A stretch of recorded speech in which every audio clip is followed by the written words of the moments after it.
আসসালামু আলাইকুম ওয়া রাহমাতুল্লাহ। আলহামদুলিল্লাহ ওয়াসসালাতু ওয়াসসালামু আলা রাসূলিল্লাহ আম্মা বাদ। সম্মানিত দর্শক শ্রোতা সবাইকে মোবারকবাদ জানাচ্ছি। সম্মানিত মাস আশহারুল হুরুম হচ্ছে ৪টি: জিলকদ, জিলহজ, মুহররম, রজব। এই ৪টি সম্মানিত মাসের মধ্যে সর্বোত্তম সর্বশ্রেষ্ঠ হচ্ছে জিলহজ মাস এবং জিলহজের প্রথম দশকের গুরুত্ব খুব বেশি। আমরা আজ জিলহজের প্রথম দশক সম্পর্কে জানার চেষ্টা করব, যেহেতু আমাদের সামনে আমাদের দোরগোড়ায় হাজির। সম্মানিত দর্শক শ্রোতা, আল্লাহ রাব্বুল আলামিন পবিত্র কালামুল্লাহ শরীফে বলেন, ওয়াল ফাজর ওয়া লায়ালিন আশর।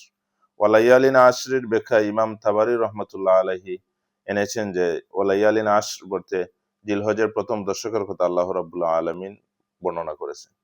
এরপরে ওয়াজকুরু ইসমাল্লাহি ফি আইয়ামিন মালুমাত। ইবনে কাসির রহমাতুল্লাহ আলাইহি ইবনে আব্বাস রাদিয়াল্লাহু তাআলা আনহুর একটি রায়াত এনেছেন যে আইয়ামিন মালুমাত বলতে জিলহজের প্রথম দশকের কথা উল্লেখ করেছে।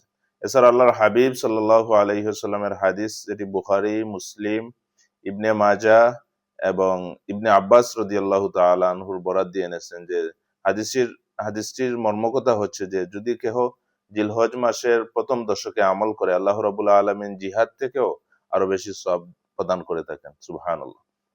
সম্মানিত দর্শক শ্রোতা, এই প্রথম দশক গুরুত্ব হওয়ার অন্যতম কারণ হচ্ছে ইসলামের ৫টি স্তম্ভের মধ্যে অন্যতম হচ্ছে হজ। আর এই হজের কার্যক্রম হয়ে থাকে এই জিলহজ মাস।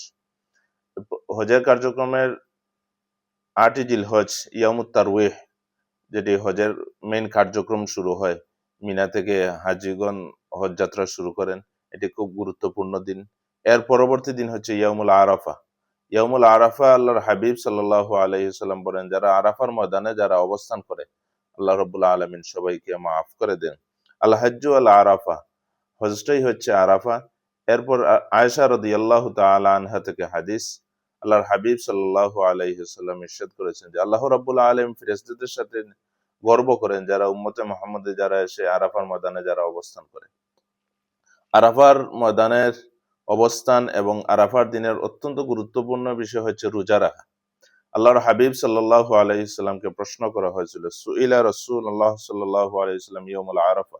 আল্লাহর হাবিব সাল্লাল্লাহু আলাইহি সাল্লাম বলেছেন, ইউকাফিরুস সানাহ আল মাদিয়া ওয়াল বাকিয়া। যদি কেহ আরাফার দিন রোজা রাখে, আল্লাহ রাব্বুল আলামিন পূর্বের ১ বছর পরের ১ বছরের গুনাহ মাফ করে দেন। এটা হচ্ছে মুসলিম শরীফের হাদিস। এছাড়াও অনেক গুরুত্ব রয়েছে। এর পরের দিন হচ্ছে ১০ই জিলহজ, কুরবানির দিন। আল্লাহর হাবিব সাল্লাল্লাহু আলাইহি সাল্লাম বলেন, ইন্না আযামাল আইয়াম ইনদাল্লাহি ইয়াউমুন নাহার। শ্রেষ্ঠ দিনসমূহের মধ্যে শ্রেষ্ঠ হচ্ছে ইয়ামুন নাহার, অর্থাৎ কুরবানির দিন। এই সমস্ত কিছু হয়ে থাকে এই জিলহজ মাস।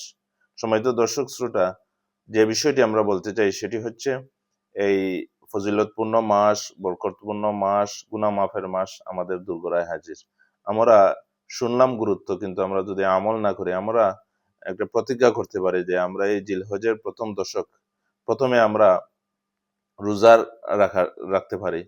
প্রথম থেকে ৯ জিলহজ পর্যন্ত আমরা রোজা রাখতে পারি। যদি সম্ভব না হয় তাহলে আরাফার দিনের রোজা যেন আমার মিস না হয়। দ্বিতীয়টি হচ্ছে আমরা একটি আমল করতে পারি। আল্লাহর হাবিব সাল্লাল্লাহু আলাইহি সাল্লাম বলেছেন, যারা কুরবানি দিবে বা কুরবানি যারা দিবে না, তারা যেন নখ, চুল এগুলা প্রথম জিলহজের আগে কেটে ফেলে এবং কুরবানি দেওয়ার পরে কাটে। একটি সওয়াবের কাজ আমরা চেষ্টা করব ইনশাআল্লাহ। এছাড়া এই দিবসগুলো আমরা কিভাবে কাটাবো?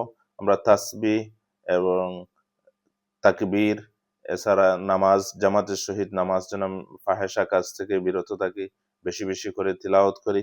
কারণ আল্লাহর হাবিব সাল্লাল্লাহু আলাইহি সাল্লাম বলেছেন, ফাকসিরু ফিহিন্না মিনাত তাহলিল ওয়াত তাকবীর ওয়াত তাহমিদ। আমরা যেন বেশি বেশি করে তাহলিল, অর্থাৎ আল্লাহ রাব্বুল আলামিনের প্রশংসা, ওয়াত তাকবীর আমরা যেন তাকবীর দেই, ওয়াত তাহমিদ এবং যেন আল্লাহ রাব্বুল আলামিনের যেন আমরা প্রশংসা করি। আল্লাহ রাব্বুল আলামিন আমাদেরকে তৌফিক প্রদান করেন। বিশেষত আমরা এই দিবসগুলাকে যেন আমরা গুরুত্ব প্রদান করে থাকি এবং আমরা যেন আরাফার দিনে রোজা রাখি এবং এই আমলগুলা আল্লাহ রাব্বুল আলামিন আমাদেরকে করার তৌফিক প্রদান করেন। আসসালামু আলাইকুম ওয়া রাহমাতুল্লাহ।